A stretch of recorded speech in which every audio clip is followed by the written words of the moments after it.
Hey, it's me again. Welcome to my channel. In my last video, all the stories that I read, everybody was not the villain, and this time I want to read some stories from the villains. So I'm actually going to peruse AmITheDevil this time. And, yeah, let's just get right into it. Alright. Are you not embarrassed by yourself? This is actually relationship advice, not am I the villain. My 22 female boyfriend, 21 male, doesn't have RIZZ like he used to, and now I find him cringe. How should I tell him to go out more? Okay, based on that title, I find you cringe. My boyfriend doesn't have RIZZ like he used to, now I find him cringe. Okay. God, sorry. I have the ick now. Me and my boyfriend have been together for years now and been friends since middle school. For context, before we got together, he was very friendly, good with socializing, famous overall, very charismatic in high school. Famous? He was famous in high school? He continued this throughout our friendship and even our relationship, but for the past years, I got busy with college while he got busy with work and his schooling for being an LPN. I'm pretty laid back when it comes to college, where I do the bare minimum, pass my class, and just hang out with my friends. Meanwhile, my boyfriend took his schooling very seriously. Well, I would hope so. He's going into the medical field. He studied rigorously on top of working full-time to pay for his bills. He didn't have free time because of this, and when he does, he spends it with me, which I'm very thankful for. I don't like you.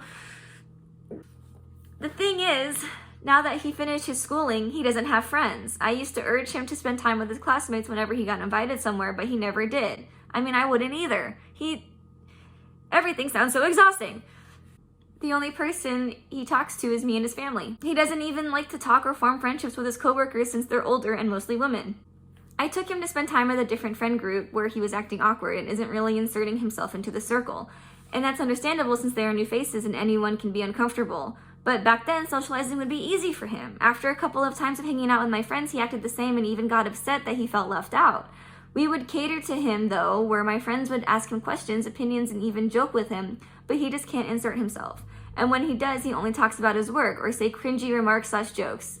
And I realized I would take him to my friends, but he never really invited me to his, because I guess he doesn't really have any. Yeah, you just said that. He doesn't really have any friends. What do you mean? You just realized he's not inviting you to his friends. Duh. He's a very smart person and I love him dearly, but low-key it's giving me the ick since I fell in love with the person who's very charismatic and outgoing. Not this. I won't break up with him for sure. I just want to ask him to explore more, make new friends, and give his spark back. I just don't know how to tell him without hurting his feelings and not to sound offensive, especially when I'm not good with confrontation. Yeah, I don't think you should tell him. That's so, he's doing so much, to give himself a really good, career and foundation. And obviously he's tired. Obviously, nursing school is no joke. Working full-time is no joke. And to do them simultaneously, that's a superhero to me. I can't do that. Okay, I would break down. I would cry. I would fail. So the fact that he's doing it and the only thing that he's really sacrificing is a social life is beyond impressive to me. I think he deserves better. Edit, I was informed that ick was not the right word I was looking for. That's the word I was looking for. You gave me the ick. I would say I was turned off. And his jokes are more unfunny rather than cringe. Thank you very much for people who gave me actual advice. The best advice is to communicate. If he does seem to prefer being introverted and only spend time with work and me, I will be accepting his wishes and support him as best I can. Okay. Okay, I don't not like you as much because you're still willing to be supportive and understand that, maybe he just wants to be introverted, but I don't know, just the lack of consideration, it bothers me in this post. The whole oh, he's doing all these incredible things, but I wish he was popular again.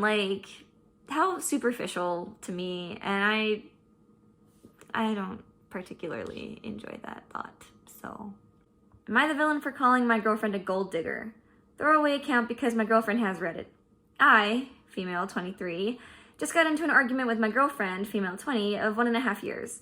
My family and I were going on a trip to Canada over Christmas to go skiing. After missing a New Year's with her last year, I promised that I would be there this year to spend it with her. So when I told her my family decided to go on this trip, she asked if she could come too. I told her I was pretty sure my parents would say no, so there was no point in asking. I thought that was the end of it. I was wrong. Flash forward to a week before the trip, she asked if I had asked if she could come.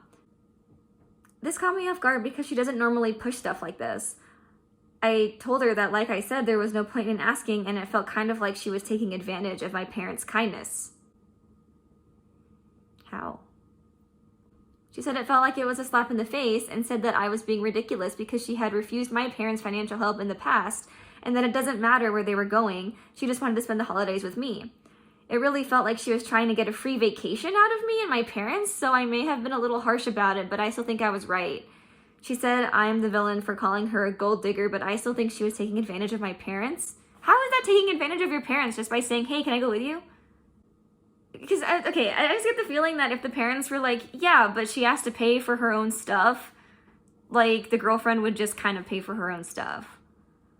I don't know. Update. We broke up. She came over and was really upset by everything. I couldn't handle it anymore, and I ended the relationship. She said that was what she was coming over to do as well, so maybe all of this was for the best. I just couldn't take her outbursts anymore and just wanted out of the relationship. She said I was immature and once again called me the villain, so at least it was a mutual agreement.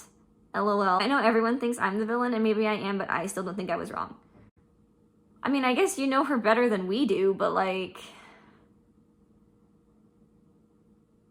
I don't know. I feel like there's a lot to the story that we're missing, but you sound like you're trying to gaslight your girlfriend, and I'm glad you guys aren't together anymore. If I just want to hang out with somebody and they're like assigning this like malicious intent behind me wanting to go on a trip with them, like I can't deal with that. So, yeah, I would probably have to break up too. All right. It's colors. You don't own colors. Am I the villain for telling my sister what to do for her wedding? Yes. I, 22 female, told my sister Penny, 27, that she can't use green and gold as her wedding colors. Why?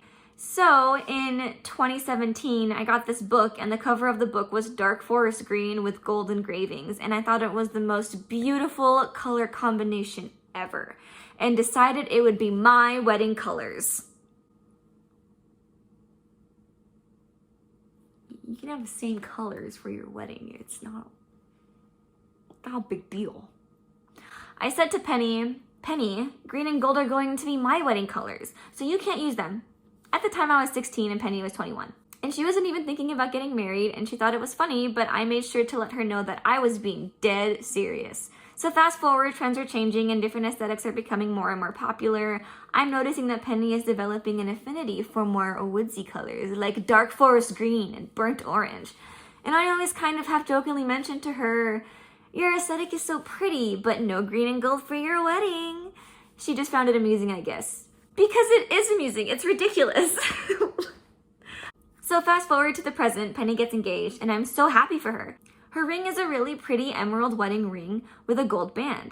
It's stunning, and I love it, and I love her and her partner.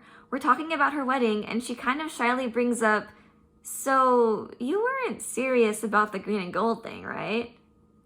I've been talking about it for almost 7 years now. I'm pretty serious. We end up getting into a pretty big fight. She says that it's not her fault that I claimed those colors all those years ago. I say to her, she can do green and another color, or gold and another color, but not green and gold. She says that green and gold would match her wedding ring and her whole aesthetic so well. She's getting married in the woods. I say it's too bad because I called it. That's not bad. She said that's not fair because I'm not even in a relationship and who knows if I'll ever get married, but she's getting married now. That kind of hurt my feelings, not gonna lie. Maybe she's right. Maybe it's not fair that I'm gatekeeping these colors. No, it's not, they're colors. But I've always dreamed of a green and gold wedding since I saw that book. And if she does it, then when I get married, it's all gonna seem to all our friends and family like I just copied her, or they'll be comparing us or something. I love my sister, but I've spent my whole life being second best to her, and I don't want to seem like a pale imitation of her on my special day. What do you guys think? Edit. All right, y'all, I hear you loud and clear. I am the villain. I guess I was being dramatic. When I see my sister, I will apologize and let her know if she wants green and gold for her wedding, she can have it without worrying about hurting my feelings. Because I guess I'm being kind of silly, but like for real, does not one person see where I'm coming from? Like, cut me a little slack. Okay, I guess I do to an extent. Like, it's this one sentence right here where she says, I've always been second best to her. I don't have a sister. I don't have a brother. I'm an only child, right? So to me, I'm just like, oh, why don't you guys just share? Like, why don't you guys just have the same colors? Like, who cares? If OP never has something of her own, and this is like that one thing that she was like, please, just let me have this one thing. It's my thing. I want this thing. I can see why she would be so upset with her sister being like, you know, that one thing that you said you always wanted? Well, actually, I kind of want it now. Like, that is a slap in the face. And at the end of the day, I don't necessarily think OP is like the villain. I think it's a fair thing to be upset about. Because even though it seems small, like, we don't know the relationship. We don't know, you know, if she really is second best to her sister all the time. She obviously feels that way, so there probably is some truth to that. And yeah, sister's not wrong for wanting the colors, but yeah, I do feel for OP. Next story. Tomato. Am I the villain for getting my girlfriend the wrong Christmas gifts?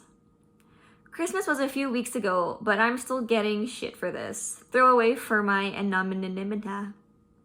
Me, 29 male, and my girlfriend, 25 female, recently Christmas together. Nice. Recently Christmas together. I recently Christmas too. We've been together for 2 years, but this is the first time we celebrated together. We both decided to exchange lists, and we each got a couple things from the list to keep up with the surprise of it all. My girlfriend's list was very descriptive. A couple of items were NARS foundation with her color, Lush bath bombs, and Puma running shoes, just to name a few.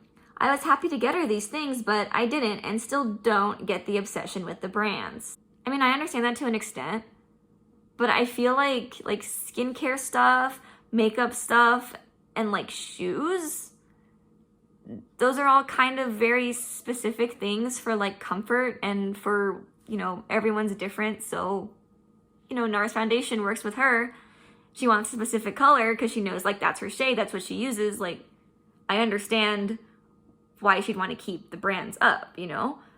For Christmas, I did most of the shopping at Target for everyone, not just her. They didn't have a lot of the specific brand she wanted, but I got her what I found and what I thought she would like. I got her a bottle of foundation in her color. It was from the brand Wet n Wild. Okay, but here's the thing too. You don't know that's her color because different brands have different shades, even though they look the same. When it actually is applied to the skin, it might not be the same. And especially like, I don't know, back to the skincare, some people have very sensitive skin. So I don't know about the girlfriend, but it's very possible that some ingredients that are in this Wet n Wild foundation that are not in the NARS foundation might not react to her skin well, and now, you know, she's breaking out, she has an allergic reaction. It's not a good thing to just try to guess at. I got her a big bag of Dr. Teal's bath bombs, which I know are a good brand since I use the salts often. Okay, again, she specifically said Lush bath bombs.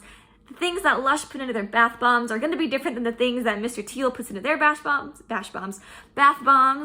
And again, you just don't know how it's going to react to her skin. I also got her a pair of running shoes. I can't remember the brand name, but they look fine to me and were in her size. I also got her a couple of other things, but I just listed these things to save time. On Christmas Day, she seemed a bit confused opening the presents, but thanked me nonetheless. Later that night, she asked if I had trouble reading her handwriting or if I was confused about the list. I picked up on her talking about the brands, and I just told her I don't think we should buy brands just for the name, rather the quality and price of their products. Since these products are cheaper, and she got more bang for her buck, like with the bath bombs, I didn't see an issue. The price I paid for the whole bag would have only gotten me one from the company she wanted me to buy from. She got a bit cold after that and said next year we just shouldn't do lists since I don't want to gift her what she wanted. We argued a bit more and more or less dropped the issue for a couple days. However, I'm still getting a comment or two from her, and now I'm wondering if I was in the wrong. You see, okay, so I'm one who's like, oh, a gift is a gift, you know, it's a thought that counts. But I also feel like if you agreed on specific lists and getting somebody specific items from that list, like, don't deviate from the list. The shoes, I think, are a little more forgivable, but like the makeup and like the self-care items, like, It's like, you know, getting somebody some food and not knowing what their allergies are and potentially hurting them. It's not maybe that extreme, but it could be in some cases. I also want to point out, he's like, I don't think we should get branches for the name, but rather the quality. The makeup quality is probably different, and you don't know if it's better or not. You just went with what was at Target and what was convenient. So, yeah, I think she still said thank you. She was still grateful for it. She simply said we shouldn't do lists because now she's disappointed. She wanted what was on the list. She's probably excited for the things that were on the list. And when she got things that she just probably isn't going to use, it's disappointing. That's all I'm going to do for today. If you like this content, please subscribe and like and all that good stuff. And I'll be back again next week with more Reddit stuff. Bye!